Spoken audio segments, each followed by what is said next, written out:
Global ITI के YouTube channel में आप सभी का एक बार फिर से स्वागत है। मैं श्रेया श्रीवास्तव और हम यहाँ पे आईटीआई सेकेंड ईयर वालों के लिए इलेक्ट्रॉनिक मैकेनिक की सीरीज चला रहे हैं और सीरीज का आज का 5वां पार्ट है। ठीक है, इसके पहले के पार्ट आप जाकर के प्लेलिस्ट में सर्च कर सकते हैं, 1 2 3 4 आपको मिल जाएंगे और आप यहाँ पढ़ सकते हैं। ठीक है, हमने क्लास स्टार्ट करते हैं और क्लास स्टार्ट करने से पहले हम ये बता देते हैं आपको कि यहाँ सिर्फ 15 क्वेश्चन नहीं सॉल्व होंगे, आपको कॉम्पिटिटिव एग्जाम की भी तैयारी करवाई जा रही है। ठीक है, ऐसा हम नहीं कह रहे कि कॉम्पिटिटिव एग्जाम का ही तैयारी, लेकिन जो क्वेश्चन आ रहे हैं सामने, जैसे इससे रिलेटेड अगर मुझे दिख जा रहा है तो वो हम बता दे रहे हैं आपको, ताकि आपको लगे कि हाँ भाई जो पढ़े हैं, जो थ्योरी पढ़ी है हमने, जो ग्लोबल आईटीआई ने पढ़ाया है वो भाई कहीं ना कहीं काम आ रही है। ऐसा ना हो कि खाली आप एग्जाम पास करने के लिए क्वेश्चन आंसर रट ले रहे। इसमें क्या करेंगे आप, भाई इसका बी इसका सी, ऐसे इसका मतलब ही नहीं जानोगे ये क्या होता है, बस ये फिगर दिखेगा, हाँ इसका बी लगा देंगे, इसका सी लगा देंगे।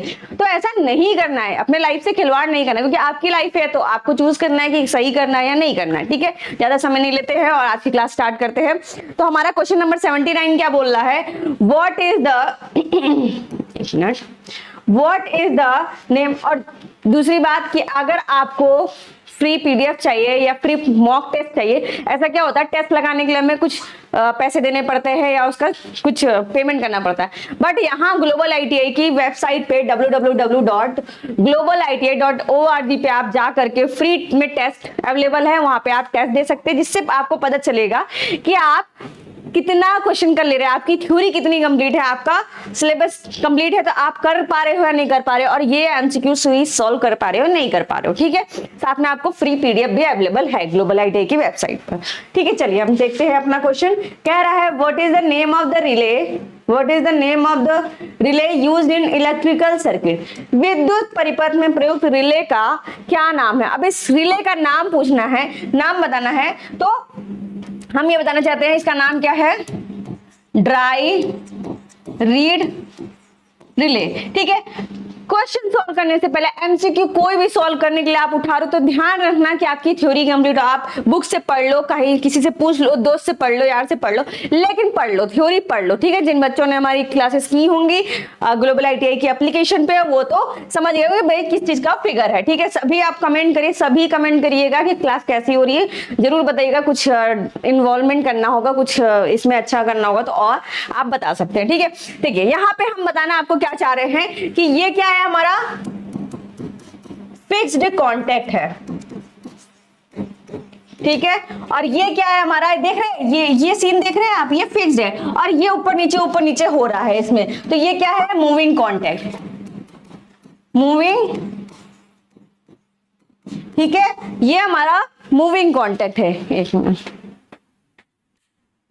ये रहा हमारा फिक्स्ड कांटेक्ट और ये रहा हमारा मूविंग कांटेक्ट, और इस फिगर का नाम क्या है, तो ये हमारा ड्राई रीड रिले। अब इसको लाए हैं तो थोड़ा सा और समझ लेते हैं रिले क्या होता है। भाई जैसे मान लो जिनको पता है उनके लिए तो अच्छी बात है, जिनको नहीं पता थोड़ा सा हम एलुब्रेट कर देते हैं कि रिले समझ लो एक तरह से स्विच है, मैग्नेटिक स्विच है और कांटेक्ट बनाने और कांटेक्ट तोड़ने का कार्य करता है। ठीक है, हम क्या कहेंगे, कांटेक्ट बनाने और कांटेक्ट तोड़ने का कार्य करता है हमारा रिले। और रिले का अगर आपको सिंबल पूछा जाए तो कुछ इस प्रकार से आप दिखा सकते हैं। ये तो हमारा रिले जो हम सर्किट में लगाते हैं वो देखने में कैसा होता है, ये उसका फिगर है। ठीक, और ये हमारा उसका सिंबल टाइप का, देखो ये कांटेक्ट A1 और A2, यहाँ कॉमन कांटेक्ट है, ये NC से कनेक्ट होता है, नॉर्मली क्लोज से कनेक्ट होता है, और जब इस पर सप्लाई देते हैं नॉर्मली ओपन पे हो जाता है। कई रिले ऐसे होते हैं जो पहले वो नॉर्मली ओपन पे होते हैं और सप्लाई देने पे वो नॉर्मली एनसी हो जाते हैं। ठीक है, नॉर्मली क्लोज हो जाते हैं। तो ये डिपेंड करता है आप कौन से टाइप का रिले यूज कर रहे हैं। ठीक है, चलिए, और फिगर में देखने पे रिले कुछ इस प्रकार के आपको देखने को मिल जाएंगे इन रियल इमेजेस। ठीक है, जरूरी हम क्या कहते हैं, चीजों को आप डेली लाइफ से रिलेट करके समझ करके पढ़ेंगे तो इजी हो जाएगा आपके लिए समझना ना। तो ये फिगर इसलिए आपके सामने लाए। ठीक है, अगला देखिए, अब इसी क्वेश्चन में था लैचिंग रिले और वोल्टेज सेंसिंग रिले, था कि नहीं था। लैचिंग रिले भी लिखा हुआ है और वोल्टेज सेंसिंग रिले लिखा हुआ है। अब लैचिंग रिले का मतलब क्या होता है, समझ लो ऐसी ऐसा चीज या कोई ऐसा इंसान कि अगर उसको कुछ दे दो तो उसको पकड़ के बैठ जाएगा। जैसे बंदर को अगर कुछ दे दो तो वो पकड़ के बैठ जाएगा, ठीक है, जब तक उसको कुछ और लुभावना ना दो कि तब तक वो छोड़ेगा नहीं जो पकड़ा हुआ है ना, ऐसा है ना। तो ऐसे ही होता है लैचिंग। लैचिंग से समझ लो कैचिंग, मतलब याद करने के लिए आप कह सकते हैं, याद करने के लिए सिर्फ ध्यान रखना, पता चला आप एग्जाम में कैचिंग वैचिंग लिख करके आ जाओ। कैचिंग मतलब क्या करते, कैच करके बैठ रखे, गेंद को कैच करके अपने पास रखते हैं ना, फिर इसके बाद दे देते हैं। तो बंदर का हमने एग्जांपल दिया है, बंदर को आप कुछ दोगे तो वो लपक लेगा और पकड़ के बैठा रहेगा जब तक आप, जैसे आपका फोन आप चला रहे हो और बंदर लेके भाग गया तो वो फोन आपकी तरह करेगा कि भाई देखो मुझे भी चलाने आ रहा है ना, तो वो पकड़ के बैठा रहेगा जब तक आप उसको दूसरी लुभावनी चीज, उसके काम की चीज नहीं दोगे, जैसे केला दिया या फिर खाने पीने का सामान दोगे तो आपका फोन छोड़ रहा है। तो लैचिंग रिले कुछ इसी प्रकार का है कि जो इस पे सिग्नल मिल गया भैया वो उसको पकड़ के बैठ जाएगा जब तक कि दूसरा इसको सिग्नल नहीं दिया जाएगा, ठीक है। लिखा हुआ है इनपुट वोल्टेज बाधित होने के बाद भी, मतलब आपने सिग्नल दिया, वो ऑपरेट हुआ, उसके बाद सप्लाई कट गई तो लास्ट वाली वैल्यू को वो पकड़ के बैठा रहेगा कि नहीं नहीं नहीं, जब तक हमको दूसरी सप्लाई नहीं दोगे हम नहीं छोड़ेंगे इसको, ठीक है। तो कह रहा लास्ट वोल्टेज यानी इनपुट वोल्टेज बाधित होने के बाद भी यह रिले इसके सेट पर रीसेट की स्थिति को तब तक बनाए रखता है जब तक कि वह अगला इन्वर्टिंग इनपुट प्राप्त नहीं करता, ठीक है। ने क्या कहा कि जब तक दूसरी लुभावनी चीज नहीं आती बंदर नहीं छोड़ता, तो वही कह रहा है कि ये अपनी लास्ट वैल्यू को, यानी जो अगर इस पे लास्ट वैल्यू इसकी अगर एनसी बनाया हुआ है तो इसी को ये पकड़ के बैठा रहेगा जब तक कि इस पे सप्लाई देकर के इसका कॉन्टेक्ट न चेंज किया जाए। इसे कीप रिले के रूप में भी जाना जाता है। तो कीप रिले समझ रहे हैं, कीप यानी अपने पास रखना, कीप यानी रखना, ठीक है, अपने पास रखना, आया समझ।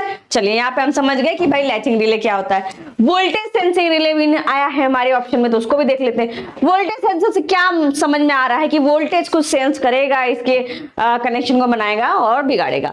अब voltage sensing relay is used where a condition of under voltage और ओवर वोल्टेज, ठीक है। Under voltage, let me change the colour, under voltage and over voltage, ठीक है। एक चीज और मैंने कमेंट में देखी, बच्चों के कह रहे कि अभी 8 महीने बाकी है। अरे भाई क्या जिस दिन एग्जाम होगा उसी दिन पूरा घोल के पी लोगे क्या? मैंने क्या कहा, अपने लिए पढ़ो, पास होने के लिए नहीं। अगर पास होने के लिए पढ़ोगे तो फिर क्या है, आपको पढ़ना है अपने लिए, अपने की भाई आज नहीं तो कल ये काम आने वाला। हमेशा बोलते हैं कि जो भी चीजें आप जीवन में एक्सपीरियंस कर रहे हैं वो कभी ना कभी काम आएंगी। तो ये मत सोचो कि भाई ये काम नहीं आएगा, ये काम आएगा, आज नहीं तो कल कंपटीशन में बैठोगे तब सोचोगे अरे उसी समय पढ़ लेना चाहिए था, आज तो बहुत बर्डन हो गया, इतने सारे लेक्चर एक साथ कैसे दे, 2x स्पीड पे देखेंगे तो समझ में आएगा कि नहीं आएगा, बहुत सारी दिक्कतें होंगी, ठीक है। चलिए, voltage sensing relay under voltage और ओवर वोल्टेज से बचाता है। देखो, अंडर वोल्टेज और ओवर वोल्टेज में cause a damage to the equipment. For example these type of relay are use in voltage stabiliser. अब वोल्टेज स्टेबलाइजर हमने पढ़ रखा है भाई, थ्योरी वाले बच्चों ने पढ़ रखा होगा। तो कह रहा है ये वोल्टेज सेंसिंग रिले हमारा कहाँ पे यूज होता है, स्टेबलाइजर्स में यूज होता है। क्यों यूज होता है कि भाई जो हमारी वोल्टेज है अगर वो एक निर्धारित वोल्टेज से कम हो जाए तो हमारा सर्किट का कॉन्टेक्ट हट जाए, और वही वोल्टेज अगर एक निर्धारित वोल्टेज से ऊपर हो जाए तो कॉन्टेक्ट हट जाए, ठीक है। हमने क्या कहा, कॉन्टेक्ट बनाने और हटाने का ही तो नाम है, स्विच की तरह है रिले, ठीक है। रिले बिल्कुल इसी तरह काम करता है, कॉन्टेक्ट हटाता है और बनाता है, एक मैनुअल स्विच की तरह, लेकिन ये मैकेनिकली ऑपरेट होता है, सप्लाई देने से मैग्नेटिक फील्ड बना करके ऑपरेट होता है, ठीक है। हमने बहुत अच्छे से डिस्कस कर रखा है इसको। तो ये समझ में आया वोल्टेज सेंसिंग रिले, दो चीज हमने समझ ली। अब रीड रिले का आया है थोड़ा सा नाम, उसको भी थोड़ा सा देख लेते हैं, ठीक है।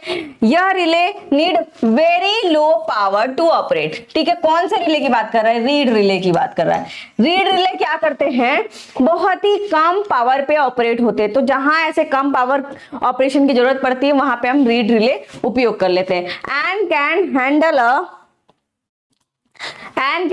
अ 250 what solenoid load on their contact. तो इनके लोड्स की बात कर रहा है, तो किस टाइप के लोड, 250 वॉट तक के लोड को ये अच्छे से संभाल सकता है।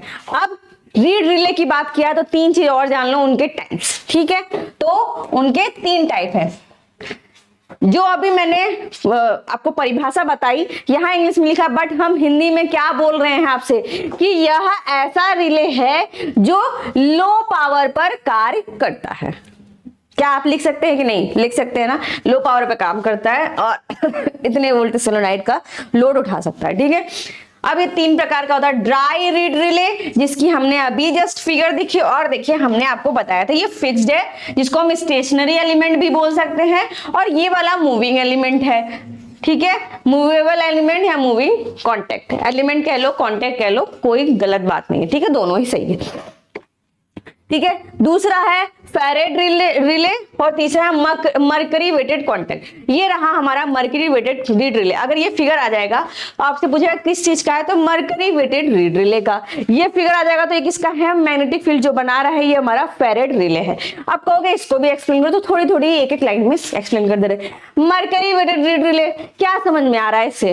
रीड रिले हमें पता ना कॉन्टेक्ट बनाने और हटाने का काम कर रहा है। तो जब मरकरी, देखो यहाँ पे कॉन्टेक्ट एक बना हुआ है, एक मूविंग और एक फिक्स समझ लो। ये मान लो ये मूविंग है और ये फिक्स है, तो इस हिसाब से क्या होगा, यहाँ पे जैसे हमारी मरकरी बढ़ेगी और यहाँ पे आएगी तो दोनों कांटेक्ट को आपस में जोड़ देगी। ठीक है, तो ये हमारा कांटेक्ट बन गया। फिर ये नीचे होगा मरकरी तो फिर कांटेक्ट टूट जाएगा।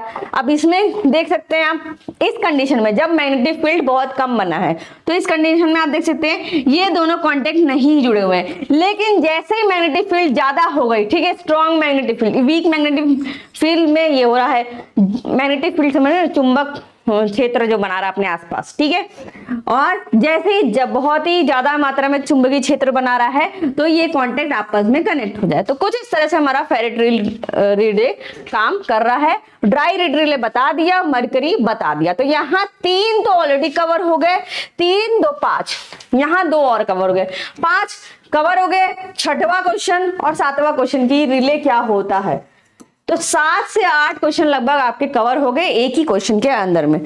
ठीक है, मुझे नहीं लगता कि अब इसमें कुछ आपको समझाने लायक बचा। ठीक है, इस क्वेश्चन में नेक्स्ट क्वेश्चन देखते हैं। पूछ रहा है व्हाट इज द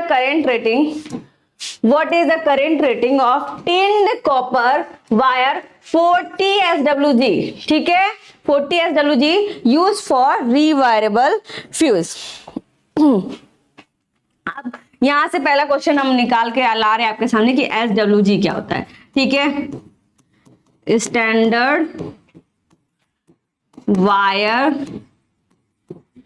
ठीक है, स्टैंडर्ड वायर गेज एक डिवाइस कह लो, एक कंपोनेंट कह लो। ये क्या करता है, हमारे वायर की थिकनेस यानी मोटाई को नापता है। मोटाई मापन। एक तो जब भी हम लिखते तो ये ऐसे आगे पीछे हो जाता है, फिर आप कहते हो राइटिंग अच्छी नहीं है। ठीक है, वायर की मोटाई मापन। ठीक है, चलो फिर सवाल पूछते हैं हम। What is the current rating? क्या पूछ रहा है हमारा? Current rating. कल इसके बारे में आपको बताया था करंट रेटिंग क्या होता है। वह अधिकतम करंट जो हमारा डिवाइस या एलिमेंट या सर्किट जो भी है वो वहन कर सकता है, झेल सकता है, वो हमारा उस पर करंट, मतलब कि इतनी मात्रा की करंट आराम से फ्लो हो जाएगी, हमको कोई दिक्कत नहीं होगा। ये हमारी करंट रेटिंग है जो कि मेंशन होती है। समझ गए? Of tinned copper wire. ठीक है, टिन्ड कॉपर वायर है, उसका कितना SWG है? 40 है। Used for rewirable fuse. Rewirable fuse में जो टिन्ड कॉपर वायर हम लगाते हैं, जो आपको दिखाया था कि यहाँ पे हम वायर लगा रहे हैं और ये जाकर के इस वाले में फिक्स हो जाता है, से दिखाया था ना।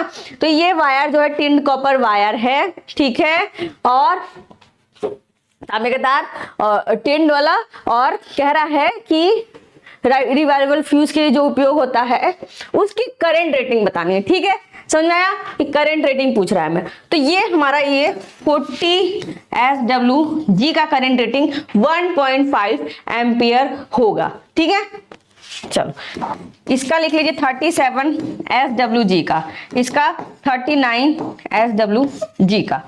ठीक है, तो इस तरह से आप बाकियों को भी जो इंपॉर्टेंट है वो यहाँ पे डिस्कस कर लेते हैं कि कौन कौन से इंपॉर्टेंट है। बाकी तो एकदम पूरा हर चीज, मैंने कहा ना, हर चीज रटने की आवश्यकता नहीं, जितना जरूरी है उतना ही याद रखना है, ठीक है।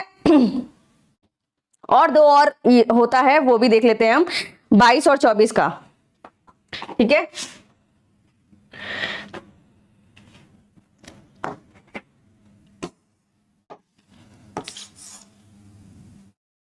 थर्टी 37, ठीक है। 22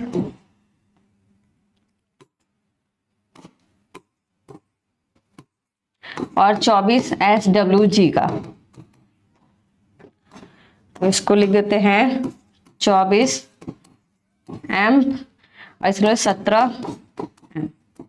ठीक है। तो कुछ इस तरह से हम देख सकते हैं कि कैसे हमारा एम्पियर हमारा कैसे कनेक्ट है, ठीक है। फिर से ध्यान दे लीजिए, 24 SWG का, ठीक है, स्टैंडर्ड वायर गेज जो 22 SWG का 24 एम्पियर होता है, 24 एम्पियर का करंट उसमें से जा सकती है। 24 SWG का 17 एम्प। वैसे ही हमारी कितनी करंट रेटिंग होगी 14, हमारा आंसर क्या होगा, ऑप्शन नंबर बी। बच्चे बता भी दिए होंगे, बट यहाँ थोड़ा एक्स्ट्रा भी डाल लीजिए, ठीक है। 40 SWG का 1.5 एम्पियर, 39 SWG का 2.5 और 37 का 4, ठीक है। कोई कंफ्यूजन इसमें नहीं होगी, ठीक है। इतना समझ में आया। और क्या बताया, वायर की मोटाई, ठीक। अब ये SWG के हमने देख लिया, यहाँ पे आंसर देख लिया। अब थोड़ा सा यहाँ देख लेते हैं कि कैसे हम फ्यूजिंग करंट निकाल रहे हैं, या कैसे हम ये SWG का रेटेड करंट हम कैसे निकाले थे, ठीक है। तो safe maximum current can pass continuously without overheating, ये क्या है, किसकी डेफिनेशन है, करंट रेटिंग की, ठीक है। कल भी बताया था, कल की सीरीज में भी, और आज भी देख लेते हैं। तो वह अधिकतम मात्रा की करंट जो उसमें से बह रही है, हमारी धारा बह रही है बिना ओवरहीटिंग के, ठीक है। हमारे एलिमेंट ओवरहीट नहीं हो रहा और बकायदा इतना झेल ले रहा है वो, ठीक है। उससे हम, ये हमारा डेफिनेशन हो गया। अब यहाँ क्या लिखा है मैंने, fusing current is equal to 2 into rated current. Fusing current भी कल डिफाइन किया था बहुत अच्छे से। तो फ्यूजिंग करंट बराबर 2 गुणे रेटेड करंट कर देंगे तो हमारा क्या मिल जाएगा, हमारा इसकी रेटेड करंट कितनी निकालनी है SWG की, वो हमारा वैल्यू मिल जाएगा, ठीक है। क्या हुआ, अच्छा, ठीक है। चलिए यहाँ पे देखिए, 3 is equal to 2 into rated current, ठीक है। 2 से मल्टीप्लाई करना है रेटेड करंट को, और फ्यूजिंग करंट हमारा एक हमारा लिस्ट है, उसमें से हमने निकाला फ्यूजिंग करंट कितना है, 3, ठीक है। तो 3/2 is equal to 1.5 ampere.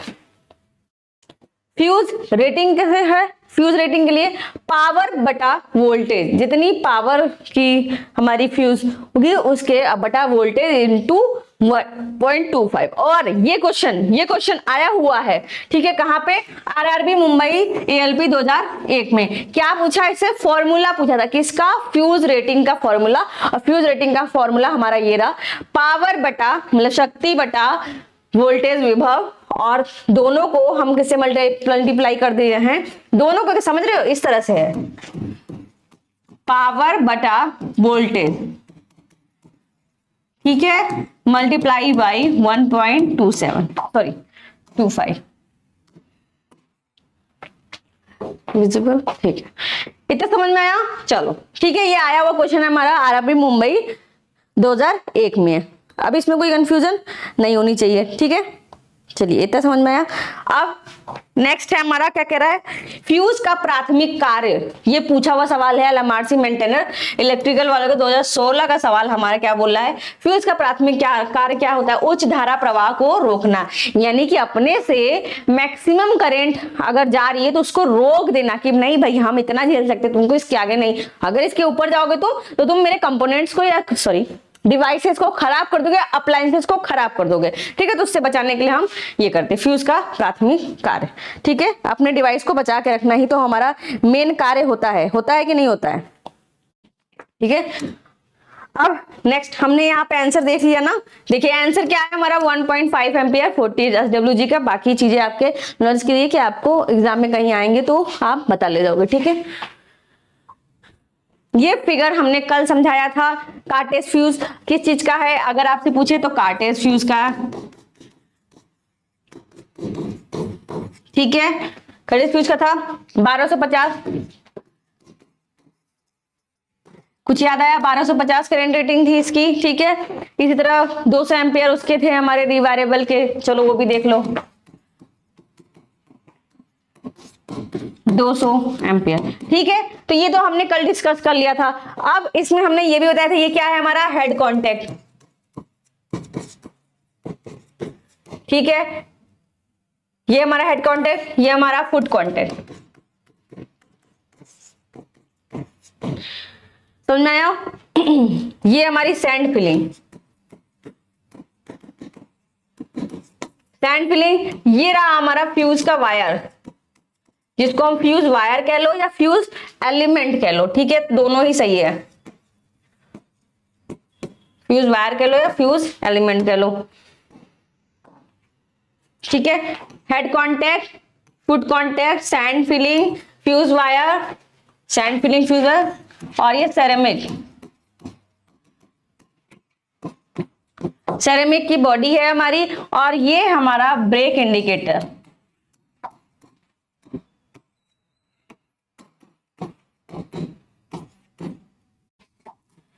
DCATOR, ठीक है। तो इतनी चीजें हमने कल को देखी थी, और कार्टेज फ्यूज के बारे में भी और सारी जानकारी ली थी या नहीं ली थी, बताओ? कोई ऐसा चीज जो इसमें नहीं समझ में आया था कल, वही चीज आज समझाई गई है, ठीक है। इतना समझ में आ गया? चलो भाई, इतना समझ में आ गया।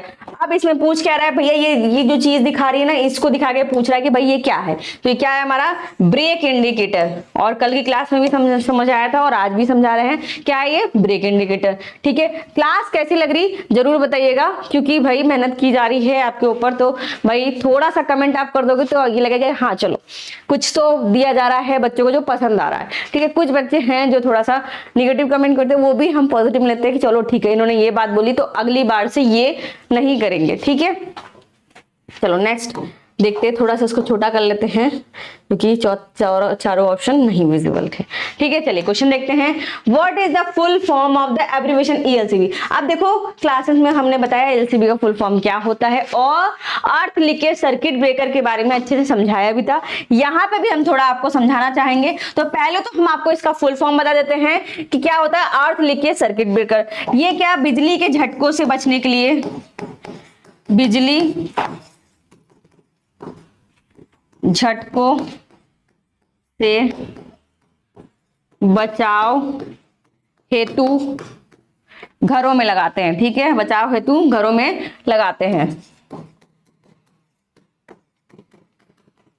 तो अगर पूछेंगे बिजली के झटकों से बचाव के लिए कौन सा हम एमसीबी यूज करेंगे, तो ELCB यूज करेंगे, ठीक है। समझ में आया? अर्थ लीकेज सर्किट ब्रेकर। अब जब अर्थ लीकेज की बात हो रही है तो थोड़ा सा हम आपको एक्स्ट्रा देना चाहते हैं यहाँ पे। अब कैलकुलेशन, कई क्वेश्चन आते हैं कि भाई इंपिडेंस लूप ढूंढना है, हमें यहाँ पे इंपिडेंस लूप ढूंढना है। तो यहाँ पे क्या होगा, कहते हैं हम कि जो भी हमारा ये है यानी अर्थ लीकेज का जो इंपिडेंस है, यानी कि जो इसकी प्रतिरोध की वैल्यू है और इसमें जो भी हमारा धारा बह रहा है, उन दोनों का मल्टीप्लाई 50 से ऊपर नहीं होना चाहिए। Earth wire loop impedance, earth wire loop impedance मतलब उस अर्थ वायर जो दिया हमने उसके लूप का impedance, rated tripping current in ampere, ठीक है। जो भी ट्रिपिंग करंट होगी वो IT होगी, ट्रिपिंग करंट है इसलिए T लिखा हुआ है, T यहाँ पे, ठीक है। ट्रिपिंग मतलब वो करंट जो ट्रिप करवा दे रही है, हाँ वो धारा जो ट्रिप करवा दे रही है, हमारा ZE/IE। और ये आपसे ये जो फॉर्मूला है ये भी आपसे सवाल पूछा जा सकता है एग्जाम में। तो कितना होना चाहिए हमारा, हमेशा 50 से कम होना चाहिए। इसी आधार पे हम यहाँ पे एग्जांपल देके आपको समझाना चाह रहे हैं। देखिए an ELCB with a rated tripping current of, देखिए क्वेश्चन था कि rated tripping current 30 milliampere दिया है, यानी कि इसकी वैल्यू 30 मिली एम्प दी हुई है, ठीक है। The maximum possible earth fault loop impedance, अब पूछ रहा है कि सब मैक्सिमम अर्थ फॉल्ट लूप इम्पीडेंस कितना हो सकता है। तो ZE मैक्सिमम, ठीक है, इज इक्वल टू क्या, अभी देखो यहाँ पे छोटा होगा 50 से या बड़ा होगा, ठीक है। तो यहाँ पे हमने कहा था इसको एक भाग, इसने नहीं दिखाया है वो हम दिखा दे रहे हैं, T इज इक्वल इज छोटा लेस देन और इज इक्वल टू ये था। तो ये जब आई यहां से यहां आया तो भागे में चला गया और हमें कितना था 30 मिली एम्पी था। तो मिली एम को हम एम में चेंज करेंगे तो 0.03 हो जाएगा और इसको सॉल्व कर देंगे तो इतना आंसर हो जाएगा हमारा। और ये क्वेश्चन हमेशा अक्सर पूछता है आपसे, तो एक क्वेश्चन दे देगा, इस तरह से सॉल्व करना होगा तो आप इस तरह से सॉल्व कर लीजिएगा। ठीक है, ये तो रहा आपका एग्जाम्पल। अब एग्जाम में जो आए हैं क्वेश्चन उसको भी देख लेते हैं। ELCB वोल्टेज रेटिंग पूछ रहा है। ELCB का वोल्टेज रेटिंग कितना होता है हमारा 240 वोल्ट होता है। और ये क्वेश्चन हमारा इसरो में इलेक्ट्रॉनिक मैकेनिक टेक्नीशियन में टेक्नीशियन बी में पूछा गया है 2016 में। कहाँ पे 2016 में। ओके चलिए ठीक है। एक सवाल और हमारा ELCB से आया था। ये फिगर इस तरह से दे दिया था और साथ में आप ये मत कहना कि खाली यही फिगर दिया था, इसके आगे कुछ और कनेक्शंस लगाए हुए थे। ठीक है, वो तो लोड वगैरह लगाए हुए थे। अब पूछा था ये किस चीज का फिगर है। ठीक है, या आपसे सवाल ये भी पूछ सकता है ये बताओ क्या है, ये बताओ क्या है, ये बताओ क्या है, सब एक्स करके टोरॉइड मैग्नेटिक मटेरियल ये बताओ क्या है। तो कौन सी युक्ति का परिपथ है, या तो ये से पूछेगा या तो ये XYZ करके आपसे पूछ सकता है। ठीक है, तो इस फिगर को दिखा के पूछा था क्या है, तो CRPF कांस्टेबल ट्रेड्समैन 2016 में क्वेश्चन आया हुआ है। इसको भी थोड़ा ध्यान में रखिएगा अपने, इंपॉर्टेंट क्वेश्चन है, अच्छा है और अच्छे क्वेश्चन आते हैं। तो इस तरह से हमने यहाँ पे ELCB के बारे में इतनी जानकारी हासिल कर ली। ठीक है, चलो अब नेक्स्ट क्या है हमारा इम्पल्स रिले। चलो भैया इम्पल्स रिले पढ़ते हैं क्या है। जैसा पहले तो ये फिगर, अगर आपको ये फिगर दिखा के पूछेगा क्या है किसका है, तो ये इम्पल्स रिले का फिगर है। ठीक है, पहली चीज। दूसरी चीज हम आपको बताना चाहते हैं, इम्पल्स रिले हमारा एक लैचिंग रिले का ही प्रकार है। ठीक है,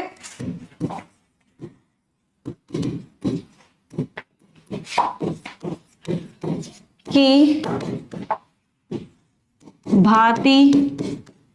भांति कैसे भांति ही कार्य करता है। अब जैसे हमने लैचिंग रिले का नाम लिया, आपके दिमाग में एकदम से क्लिक होना चाहिए कि हाँ लैचिंग मतलब कैचिंग, कैचिंग मतलब पकड़ के बैठ जाना। तो इम्पल्स रिले का भी यही कार्य है कि इस पे जो इनपुट दी जा रही है, तो ये लास्ट इनपुट को, यानी कि जब हमारा कनेक्शन टूट रहा है उस इनपुट को लेकर के बैठ रहा है जब तक इस पे अनदर इंपल्स न दी जा रही है, अनदर पल्स न दी जा रही है, अनदर सप्लाई न दी जा रही है। ठीक है, जैसे हमने सप्लाई दी, एक पल्स दिया कि भैया ऑन हो जाओ। ठीक है, तो कांटेक्ट यहां से बदल करके, ठीक है, NO NC, हमने सप्लाई दी NO पे चला गया, फिर हमने कहा अब आओ सप्लाई दे करके NC पे। तो जब तक हम इसको सप्लाई नहीं देंगे यहाँ पे नहीं आएगा। तो इम्पल्स रिले एक प्रकार का हमारा लैचिंग रिले की तरह कार्य करता है। कार्य उसी तरह होता है कि भाई इसको दे दिया, ये कैच पकड़ के बैठ गया, जब तक हम इससे दोबारा नहीं बोलेंगे कि छोड़ो भाई अब दूसरा ले लो। ठीक है, तो ये रहा हमारा इम्पल्स रिले का फिगर। और बाकी अगर बाकी सारे थर्मल रिले हैं, ड्राई रिले और लैच रिले हैं, तो सबको फिगर देख लेते हैं। तो लैचिंग रिले का फिगर हमारा, अगर ये फिगर देकर के आपसे पूछे किसका है, तो हमारा लैचिंग रिले का फिगर है। ठीक है, पहली चीज। दूसरा, आपसे इसके कॉन्टेक्ट के बारे में पूछ सकता है, ये जो कॉन्टेक्ट है इनके नाम क्या है, XYZ करके इस तरह से। और ये तो हमने डिस्कस कर लिया, ये कौन सा है, ड्राई रीड रिले। ठीक है, ये हमारा थर्मल रिले है। ठीक है, थर्मल रिले और इम्पल्स रिले अभी जस्ट फिगर दिखाया। अब थर्मल रिले में थोड़ा सा बताना चाहते हैं आपको कि देखिए इसमें क्या एक पत्ती होती है, बायमेटेलिक स्ट्रिप होती है। ठीक है, क्या ये लिखा हुआ है, हम लिखे क्या यहाँ पे, बायमेटेलिक स्ट्रिप होती है। अब इसका फायदा क्या है कि जब इसको हीट मिलेगी, जब इसके ऊपर हीट एब्जॉर्ब होगी, मतलब इसको पता चलेगा कि गर्मी हो रही है, तो इसकी जो मेटेलिक स्ट्रिप है वो बेंड हो जाएगी, अपनी जगह से थोड़ा सा बेंड हो जाएगी। और जैसे ये बेंड होगी तो जाके वहां कनेक्शन दूसरी जगह जाके बना देगी। ठीक है, तो ये स्टेशनरी कॉन्टेक्ट है, ये वाला हमारा रुका हुआ कॉन्टेक्ट है। ठीक है, ये हमारा बायमेटेलिक स्ट्रिप है। इसको हीट एलिमेंट, जैसे यहाँ पे हीट एलिमेंट है, ये सेंस किया कि भाई यहाँ हीटिंग हो रही है, उसके बाद ये मुड़ना स्टार्ट होगी और आ करके यहाँ पे आप देख सकते हैं कांटेक्ट बना ली। ठीक है, और इस तरह से कांटेक्ट एडजस्टमेंट स्क्रू से हम इस कांटेक्ट को भी आगे पीछे कर सकते हैं, लेकिन हमारा इस तरह से होता है। और अगर पैक फिगर देखेंगे तो पैक फिगर हमारा ये रहा इसका। ठीक है, और ये हमारा इसके अंदर की कैसे कार्य कर रहा है, ये वाला फिगर है। ठीक है, तो ये रहा हमारा थर्मल रिले। बाकी सब हम समझ गए हैं, फिगर दिखा के हमसे पूछेगा तो हम कर लेंगे विदाउट एनी डाउट। हमें नहीं लगता कि कुछ ऐसा बचा जो हमने इसमें नहीं समझाया। ठीक है, चलिए अगला सवाल देखते हैं। इसका आंसर इंपल्स रिले था, क्योंकि फिगर हमने देख लिया, इसका कार्य भी हमने आपको बता दिया। ठीक है, मोटर की सुरक्षा के लिए किस श्रृंखला सीरीज या एमसीबी का उपयोग करते हैं? तो डीसी सीरीज एमसीबी का हम उपयोग करते हैं मोटर श्रृंखला के लिए। अब जब इसका नाम ही आया है तो उसके पहले हम थोड़ा सा यहाँ पे डिस्कस करना चाहते हैं जो एग्जाम में आए हुए क्वेश्चन है। जैसे फ्यूज धारा के कौन से प्रभाव से चलती है? इन फ्यूज करंट के कौन से प्रभाव से चलती है? तो करंट के हमारे थर्मल या ऊष्मीय प्रभाव से चलती है। फ्यूज का मान व्यक्त किस में होता है? धारा में। ठीक है, एम्पियर में हम फ्यूज का दिखाते हैं ना, कितने एम्पियर का फ्यूज है, तो वही पूछ रहा, मान व्यक्त किस में? फ्यूज एम्पियर में होता है। और ये क्वेश्चन आया हुआ आरआरबी गुवाहाटी एएलपी 2006 में। दोनों क्वेश्चन, ये क्वेश्चन भी और ये क्वेश्चन भी, दोनों अलग अलग क्वेश्चन है। ठीक है, दोनों क्वेश्चन हमारे आरआरबी गुवाहाटी एएलपी 2006 में आए हुए हैं। इस चैप्टर से काफी क्वेश्चंस आए हुए हैं। ठीक है, फ्यूज का कनेक्शन लाइव वायर से श्रेणी क्रम में जोड़ा जाता है। हमने बताया था आपको फ्यूज का कनेक्शन हमारा जब हम लाइन इसको न्यूट्रल लिख देते हैं। ठीक है, तो हमने बताया था किस तरह हमारा फ्यूज इस तरह जुड़ा होता है, बताया था हमने क्लास में। ठीक है, थ्योरी क्लास में हमने इसको डिस्कस किया था। तो कह रहा है लाइव वायर से किस में जुड़ा होता है? श्रेणी क्रम में भैया जुड़ा होता है। ये क्वेश्चन कहाँ का आया है? आरआरबी गोरखपुर एएलपी 2003 का सवाल है। ठीक है, चलिए नेक्स्ट क्वेश्चन है एमसीबी की वोल्टेज रेटिंग पूछ रहा है। तो 240 415 वोल्ट एसी और डीसी की बात करें 200 वोल्ट डीसी। ठीक है, ये क्वेश्चन कहाँ का है? इंडियन ऑर्डिनेंस फैक्ट्री यानी आईओएफ का 2016 का क्वेश्चन हमारा है। ठीक है, चलिए एमसीबी की बात हो गई, तो अब हम एल सीरीज और जी सीरीज दोनों को देख लेते हैं। ठीक है, तो एल सीरीज हमारा रजिस्टिव लोड के लिए उपयोग होता है। लोड जैसे गीजर, ओवन। ठीक है, ये हमारा इंडक्टिव लोड के लिए उपयोग होता है। अब जैसे कि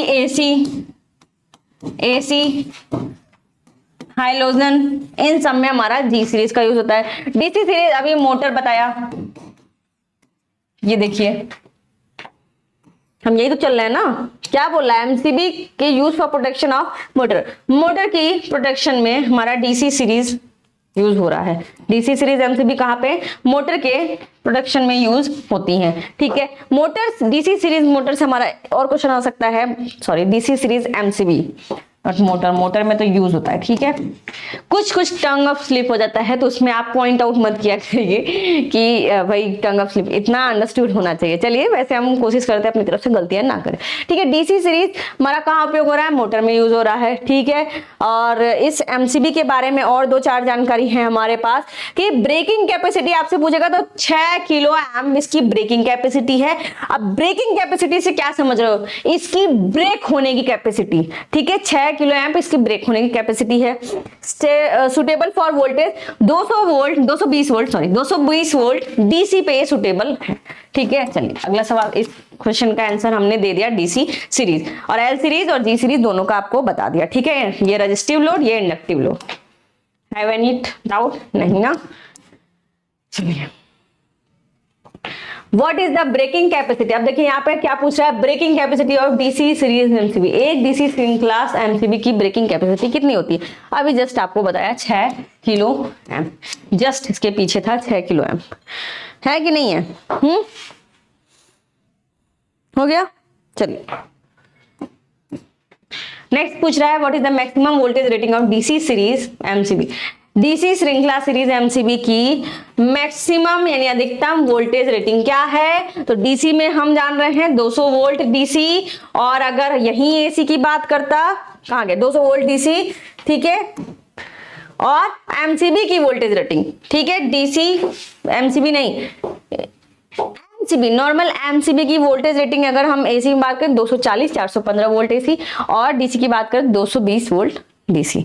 ठीक है, यहाँ पे किसका पूछा है? हमारा किसकी voltage rating? DC series MCB की। तो दोनों क्वेश्चन हमारा यहीं से सॉल्व हो गया विदाउट एनी डाउट। ठीक है, what is the maximum current rating for 4 pole MCB. अब 4 पोल एमसीबी के बारे में बात कर रहा है, इसकी बोला है अधिकतम करंट रेटिंग क्या होता है। आपके सामने एक हम यहाँ पे टेबल लाए हैं, उससे हम थोड़ा सा कंपेयर करेंगे, फिर आप बताएंगे। नंबर ऑफ पोल्स दिखा रहा है और यहाँ पे करंट रेटिंग दिखा रहा है, ठीक है। सिंगल पोल की करंट रेटिंग कितनी है, 30 एम्पियर, 60 एम्पियर और 100 एम्पियर। सिंगल पोल और न्यूट्रल की 30, 60 और 100, मतलब सिंगल पोल में इतना ही होगा। डबल, ट्रिपल और 4 पोल ये सेम होंगे, कितने, 60 और 100 एम्पियर, 60 और 100 एम्पियर, 60 और 100 एम्पियर, ठीक है। डबल, ट्रिपल, 4 एक होगा और सिंगल पोल न्यूट्रल में सेम होगा, ठीक है। बहुत छोटी सी जानकारी है, बिल्कुल काम वाली है। तो यहां किसका पूछ रहा है, 4 पोल का पूछ रहा है। किसका पूछ रहा है, 4 पोल का पूछ रहा है, ठीक है। 4 पोल का कितना, 60 या 100। यहाँ पे क्या आपको दिख रहा है, 60 दिख रहा है, तो हमारा क्या आंसर हो जाएगा, 60 एम्पियर, ठीक है। चलिए अगला क्या है, what is the fusing factor, जो कि हमने डिस्कस कर लिया है। फ्यूजिंग फैक्टर क्या होता है, ठीक है, ऑफ ए किसका, रिवायरेबल फ्यूज का बात कर रहा है, ठीक है। Selected for over current protection, over current से बचाने के लिए, अत्यधिक करंट से बचाने के लिए सर्किट का, इस रिवायरेबल फ्यूज का हमारा क्या कह रहा है, एक सर्किट में ओवर करंट सुरक्षा के लिए चुने गए पुनः प्रयोजन फ्यूज का फ्यूजिंग फैक्टर क्या होगा। और हमने पिछली क्लास में डिस्कस किया था फ्यूजिंग फैक्टर क्या होता है, मिनिमम फ्यूजिंग करंट, ठीक है। Minimum fusing current divided by, मतलब उसको हम उसका और करंट रेटेड करंट का हम अगर लेंगे निम्न फ्यूजिंग धारा, ठीक है, भागे रेटेड करंट, रेटेड धारा, ठीक है, इसका अनुपात लेंगे तो ये क्या होगा हमारा, हमेशा क्या होता है, 1 से अधिक होना चाहिए, सदैव 1 से अधिक होना चाहिए, ठीक है। पहली चीज यहाँ पे हमने देखी थी। दूसरी, रिवायरेबल की कितनी होती है, 1.4 से 1.7 और कभी कभी 2.0 भी हो जाती है, ठीक है, फ्यूजिंग फैक्टर। और HRC फ्यूज का 1.1 होता है। यहाँ पे किसका पूछ रहा है भाई, यहाँ पे पूछा हमारा रिवायरेबल फ्यूज का। पिछले क्लास में हमारा HRC का पूछा था, तो यहाँ रिवायरेबल का कितना होगा, 1.4, विदाउट एनी राइट 1.4। चीजें समझ में आ रही होंगी। जब इसको रटा होता ना कि रिवायरेबल 1.4 और HRC 1.1, एग्जाम में कंफ्यूज जाते हैं, लेकिन यहाँ चीजें समझ में आ गई तो अब नहीं कंफ्यूज होंगे, ठीक है। चलिए अगला क्या पूछ रहा है, What is the name of the current interrupted by the circuit breaker? Circuit breaker द्वारा बाधित करंट का क्या नाम है, ठीक है, इस करंट का क्या नाम है। तो इस करंट का नाम क्या है हमारा, prospective fault current. Fault current ही ऐसी करंट है, मतलब फॉल्ट धारा हमारी ऐसी करंट है जो करंट मतलब अननेसेसरी करंट है जो हमें मिल जाए, तो इससे बाधित हो रहा है हमारा सर्किट। रेटेड करंट हमने पढ़ लिया, ये तो हो नहीं सकता। रेसिडुअल करंट, भाई जो लीकेज करंट हो रही है उसको बात कर रहा है, ठीक है। अर्थ लीकेज करंट, तो ये हो ही नहीं सकता। तो हमारा आंसर क्या हो जाएगा, बाकायदा फॉल्ट करंट। अगला सवाल, which relay has contact arrangement to break, make और ट्रांसफर कॉन्टेक्ट कॉम्बिनेशन। कह रहा है कि संपर्क संयोजक तोड़ने, बनाने और स्थानांतरित करने के लिए किस रिले में संपर्क व्यवस्था है। कौन सा ऐसा रिले है जिसमें संपर्क बना रहा है, तोड़ रहा है और साथ में ट्रांसफर भी कर रहा है। भाई बनाना तोड़ना तो हम जाने थे रिले में, ये क्या कर रहा है, संपर्क को ट्रांसफर भी कर रहा है। अब ऐसे रिले को हम क्या कहते हैं, क्लैपर टाइप आर्मेचर रिले, ठीक है। क्या कहते हैं, क्लैपर टाइप आर्मेचर रिले। अब याद कैसे करेंगे इसको, सिर्फ याद करने के लिए क्लैप, ताली जान रहे आप, बचपन में खेले होंगे जनवरी फरवरी मार्च ऐसे करके खेले होंगे, तो ऐसे करते हैं जनवरी फरवरी, फिर अगला दूसरे को मार्च, फिर अप्रैल, तो क्या करते थे हम, ताली देते थे, यानी क्लैप देते थे।